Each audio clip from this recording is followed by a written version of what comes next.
I saved $35,000 to buy my first ever rental property because I thought I needed money to get started. Then I discovered wholesaling, where I've done 40 plus deals and I've made $400,000 without spending a single dollar. Here's why I wish I started with wholesaling first, even if I was completely broke. Think about it. Most people believe that you need to save $50,000, get a loan, buy a property, and just hope that it cash flows. What they don't tell you is that's actually the hardest way to get started. While most people are saving $50,000 plus to buy a rental property, I realized that if I was wholesaling, I could make hundreds of thousands of dollars while learning much faster. And so for me, I was getting 10 plus years of education for those that just buy rental properties in a single year because of the volume I was doing, and I was making great money while doing it. Guys, I'm not just some guru selling courses. This is something that I do on a daily basis. I've cold called thousands of people. I've sourced tons and tons of deals. I've worked with people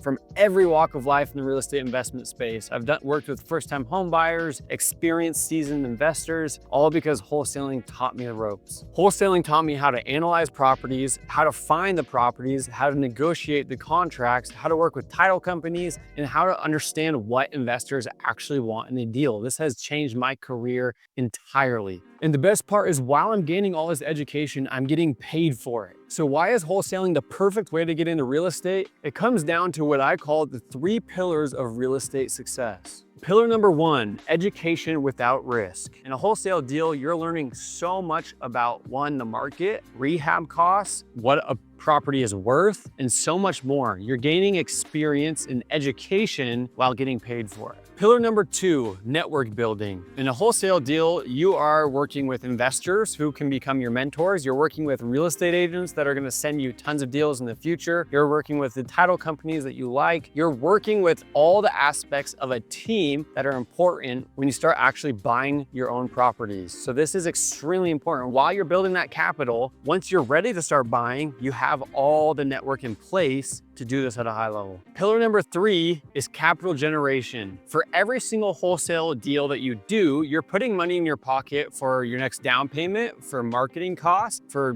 building your business in general, right? Like, you're literally getting paid to build out your future career. Literally, my career has looked like this. I save up money with wholesale deals or commissions, and then I buy my next deal. Rinse and repeat, right? Wholesale, wholesale, wholesale, buy a property. It's worked tremendously well, and that allows me to cherry pick the best deals that I want for my own portfolio. Let me show you guys exactly how this worked for me, because I built my whole entire portfolio with this exact model. So I'm gonna rewind back when I told you guys that it took me some good time, energy, capital to save up that 35 grand for my first rental property. And after I did that, I was thinking to myself, like, goodness, how long is it gonna take me to continue buying these rentals if I'm just saving? It felt like my career was gonna take so much longer to get to where I wanted to be. And honestly, I felt stuck, right? And then once I finally discovered the trick of wholesaling, everything changed for me, right? And once I figured out how to get a wholesale check, a light bulb went off in my head. If I can do this 3 times in a year, if I can do this 5 times in a year, how much faster would it be to buy more rental properties? That was always the goal in my head, is how to buy more rental properties and get to financial freedom sooner. And that's literally what happened. The more I wholesaled, the more I had insight into better deals and the more capital I had, right? And so that's literally what I did. Wholesale, wholesale, wholesale, buy a property. That was such a good tool in my life to build my portfolio, and I know that you guys can do the same. It's not that hard. It just takes a lot of grit, and I know that you can do it. So how can you use wholesaling to break into real estate? Here's the exact system that I use. So the first step in all of this is you need to understand whatever market you're going after, whether it's in your own backyard, whether it's out of state, you need to learn that market. And my advice for that is to find a tool that best fits for how you can run numbers in that market. If it's in your backyard, it might just be driving around and getting to know the neighborhoods. If it's out of state, it might be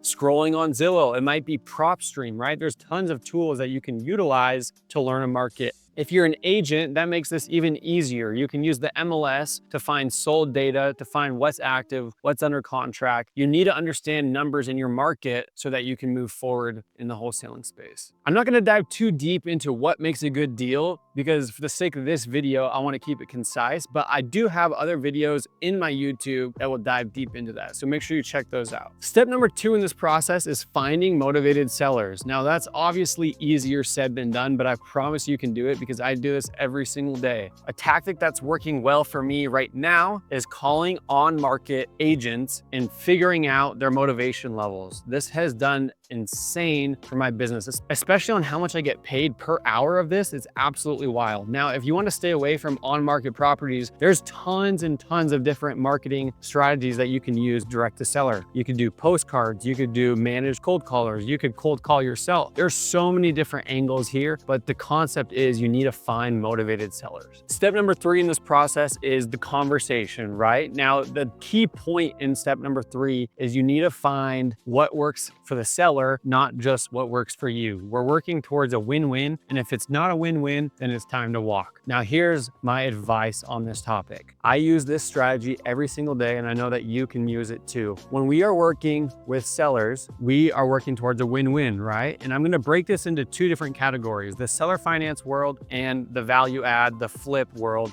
whatever you want to call it. What I do to find a win-win is I play with what I call the 5 levers. If they're already open to seller financing, my goal is to figure out what's a win-win for the seller. Now, what I ask them is what's most important to you out of these 5 levers? There's purchase price, down payment, interest rate, balloon payment, amortization. I want to figure out of these 5 levers, what's most important to you? Now, if I can use what's most important to them and adjust maybe the interest rate, purchase price, etc. for me, we can work towards a win-win. Now, that works for seller financing. On the other side, let's call it the flips or the value add, the cash deals. What I do in my tactic for this is that I need to figure out, number 1, does this person value netting the most or do they value convenience? If they value netting the most, wholesaling is not going to work for them. That's where if you're a licensed agent, listing their property probably makes a lot more sense. Wholesaling is only for people that value convenience and speed over netting the most.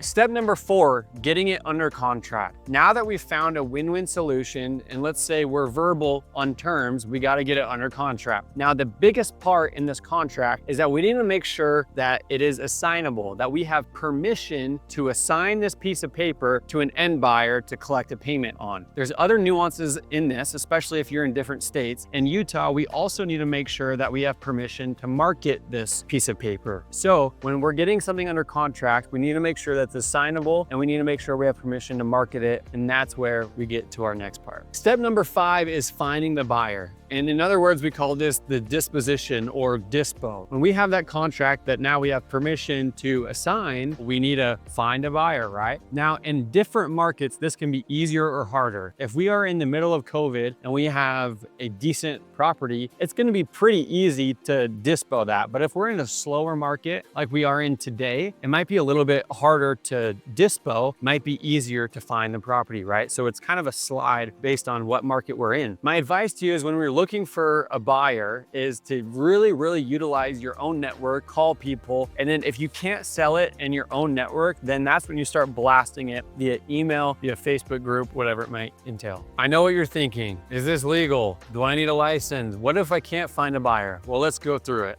Number 1, yes, it's completely legal. Number 2, in most states, you do not need a license. You're just acting as a principal for this contract. And then number 3, what if you can't find a buyer? This is one of the main things that I hit on is if you don't think that you can assign this, if you don't have 3 people in your network that you don't think would buy this property, then don't put it under contract. But if you can't find a buyer, which does happen every now and then, you're still protected. So how are you protected? Well, in these transactions, you're submitting earnest money, right? And your earnest money is protected up to certain deadlines.